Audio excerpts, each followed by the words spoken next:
Hi there, these comments are for Gahaith Damond, and I am Michael Buckoff, the founder, owner, and the materials writer for all of your lessons at the 7-step system to pass a TOEFL IBT. You completed my pronunciation pretest for vowel and consonant sounds, and not too difficult for you. You've been practicing English for a few years, I can tell. You got very good intelligibility. I'm getting ready to listen to Part B. Now, here are my recommendations right now. There's not a lot you need to do. However, lesson number 11, the E, meet, peat, leap, seat, heat. That particular sound I'd like you to work on a little bit more in my course. Lesson number 15, it's not a major problem, but you don't really pronounce what we call the glottal stop in American English. You say Batman, bitten, important, brightening, hat rack. But native speakers, we actually, when that T's in the middle of the word like that, will say something like this. Batman, bitten, important, brightening, hat rack, threatened. So I'd like to get used to the glottal stop, at least so you probably hear it used all the time. But even if you don't want to use it yourself, that's fine. But just practice it a little bit so you can get more comfortable with it. Lesson number 16, I'd like you to work on this lesson. You're about 80% there already. You can pronounce the two sounds, but I'd still like you to practice lesson 16. Lesson 19, the P in the initial position. Pace. Pay. You need to pronounce it with a little bit more aspiration. So as you do lesson 19, just focus on the P when it's in the beginning of the word. The final one is lesson number 24, I think you can also work on. The thigh, thy, breath, breathe, teeth, teeth. You had to think a lot about how you pronounce those, and I think you could practice that a little bit more too. Alright, so now let's go to the next part of it. Let's see what we have here. Speaking part summer worthy. Here we go. Part B. What is your educational background and your work history? Now when you're reading this, you're kind of pausing after every word. Now for the TOEFL, you cannot do that. You say something, what is your educational background and work history? That's how you're going to say that. You're not going to say, what is your educational background and work history? So you want to try to be, even when you're reading something, try to sound as natural as you can. I have a bachelor degree in pharmacy. Okay. I worked as a pharmacist. Perfect. I worked as a licensed pharmacist overseas. Okay. You want to say overseas. So sometimes with your grammatical word endings, be careful that you are pronouncing those S endings at the ends of your either verbs or your nouns. And currently I work in the pharmacy business for Humana Insurance Company. Okay. I'm trying to get my U.S. pharmacy license. Okay. Now one thing you got to do here, you got to change. You're speaking too slow with too many pauses. That will kill your speaking score. You need to be natural. Think about it if you're talking to somebody. Think about you're talking to me at Starbucks. We're sitting down at a table and you're just kind of telling me your story. Would you say it like that?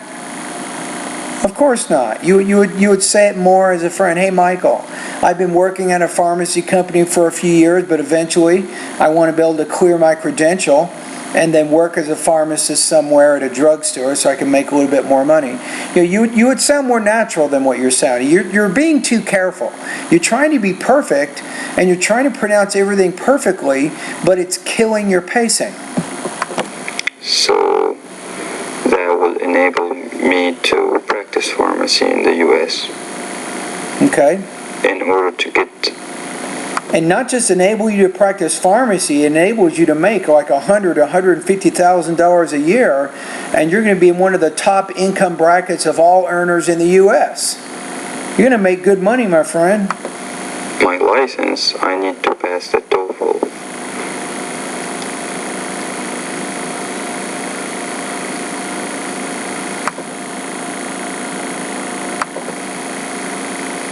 I worked as a tennis coach, and I worked. Okay, say that again. One more time. In order to get my license, I need to pass the TOEFL.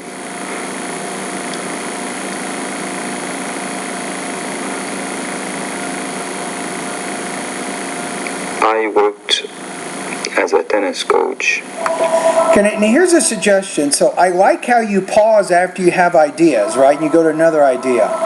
But consider as you're explaining your ideas, you need to use transition words to help connect your ideas together. That's going to be more effective. It helps me understand how everything is related. You might say, well, after I finished my studies, I worked as a tennis coach. And the word tennis, you want to pronounce it as a T. Tennis coach. And I worked in a restaurant before getting the Humana job. Okay, so here's another suggestion as I'm listening to you speak here. You got to get the intonation. It's hard when you're speaking into a microphone and you're recording yourself. It's hard to vary your tone, but you got to do it. You got to do that. You got to do that. So I want you to really work on speaking naturally. Act like I'm right in the same room with you as you're talking to me, because as you get better at varying your intonation when you're speaking to me, when you take the TOEFL exam, again, you have to record your voice. It'll be more natural at that time also. So start practicing. And I recommend you write down a journal, or you keep a journal and write down some of the suggestions, even today. Some of the things I'm giving you, write these things down, and then beginning tomorrow you will start sending me speaking practice, and each day I will be listening to your practice tests, and I will again be focusing on your pronunciation, but also I'll focus on your language use. Your language use is actually pretty good, and then your topic development. In the U.S. Why it's important for you to improve. Question 2. Why it's important for you to improve your speaking and pronunciation ability of American English. Notice how you said ability, not abilities. S.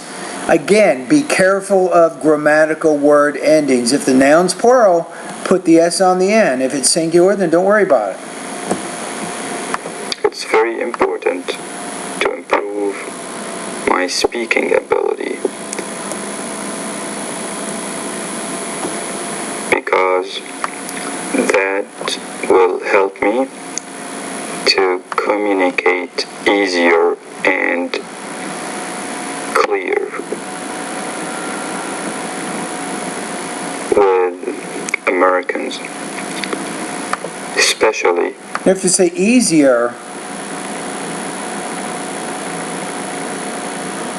I would say easier and more clearly in that case, to keep both of those adjectives balanced, because you're using what's called the comparative, the ER ending. So easier, they can understand me easier and more clearly. This is my new home, so I need to be as much as possible talking clear, easy to understand. I need to, as much as possible, you're having some language use issues right there. You haven't had too much trouble with that. Let me listen to that one more time.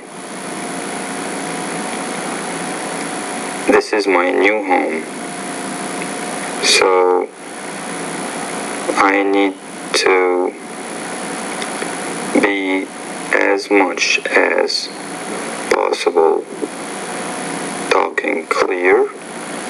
I need to, as much as possible. I would say talk clearly, not talking clear. That's why I would say that. I need to be, as much as possible, talking clearly. It doesn't. A native speaker is never going to say. I would say I need to speak clearly as much as possible because this is my new home. I want native speakers to understand what I'm saying. So that's how I would say that. So you ran into some problems there. Now, there's two possible problems going on in this speaking that I'm noting here, and you can only tell me which one you think is better, which one more accurately explains your situation. Now, either you're speaking so slowly and you're pausing so much because you're really trying to pronounce all your words clearly. That's one possibility, right?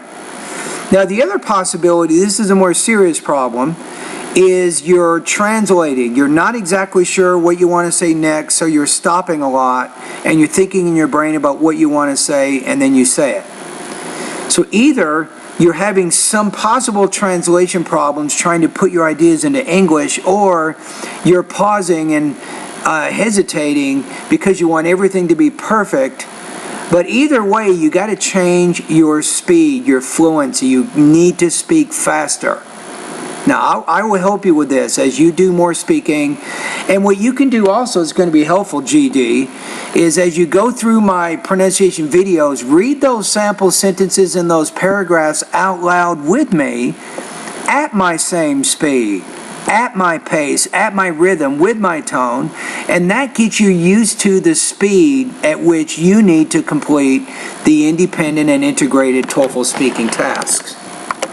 Easy to understand, and try to break my accent as much as possible. The good thing is, you don't really have a non-native speaker accent very much. You're pronouncing most of your words very clearly. I have no problem understanding everything that you're saying. You're just speaking too slowly. That's the main problem I'm having. In fact, you're speaking so slowly, I'm concentrating not on what you're saying, but how you're saying it. I'm almost counting the words in every sentence that you say. That's how slowly you're speaking. That's not what you want to do, right? So as you do my pronunciation lessons, there's another lesson you want to get into. I wouldn't worry about it right now, but one of them is called Thought Groups and Blending, where I will teach you how to group ideas into meaningful thought groups of 4 or 5 stressed syllables. If you do that, it'll make it much easier for your listeners to take in your ideas. But I think that you're speaking very slowly because it's a pretest and you're trying to make everything right. I think that's what you're doing here. That's my opinion. Question 3. What do you hope to achieve in this course? I really hope to, of course, achieve the highest score in TOEFL so I can get my pharmacy license. Okay. And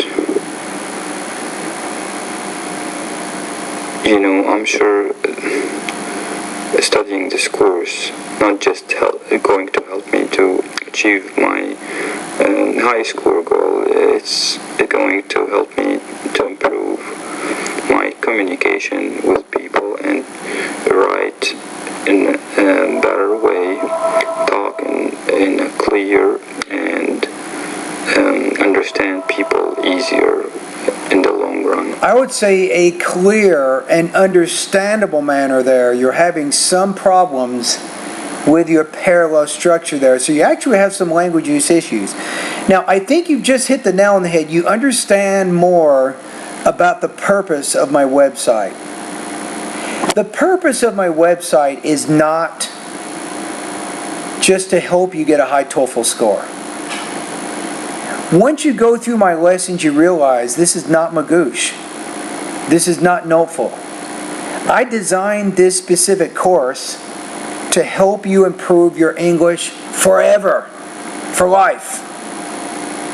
You see what I'm saying? That's the purpose. I think you understand what I'm trying to do. I like that. Because you can look through the courses. It's not just about taking a bunch of practice tests on the TOEFL exam. That's not what my course is about. My course will actually help you improve your English in 7 areas. And as you improve your English in those 7 areas, those 7 steps, of course your TOEFL is going to get better, but you'll be able to communicate. You'll be able to read, you'll be able to write, you'll be able to speak. You will be able to function in English at a much higher level if you complete even half of the lessons in my course.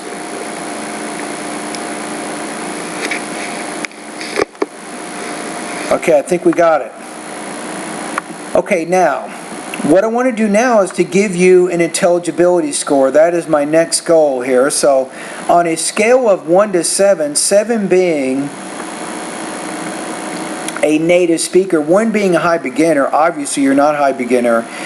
And believe it or not, you're very intelligible, but you do have some language use issues in there. You're having some problems with word order, some problems with word forms, sometimes you have problems with parallelism, and so on.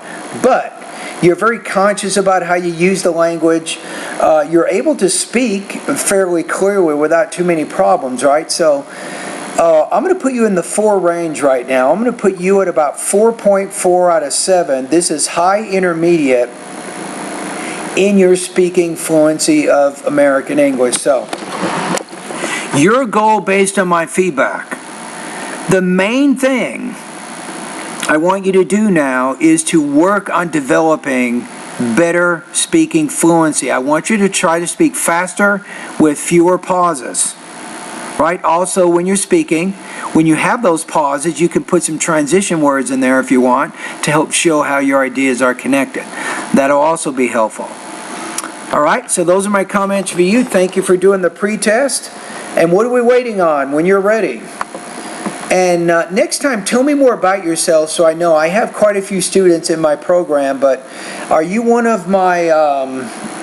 I can't remember if you bought the TOEFL Speaking Bootcamp and the Writing Speaking Bootcamp course, or are you just doing the normal lessons? And tell me what study plan you're using, and that helps me. I can spend a little bit more time and I can have a better idea what you're doing. But you did give me a lot of important information here about your goals, which is good. And you gave me several minutes of your speaking so I can have a better understanding where you're coming from with your English abilities.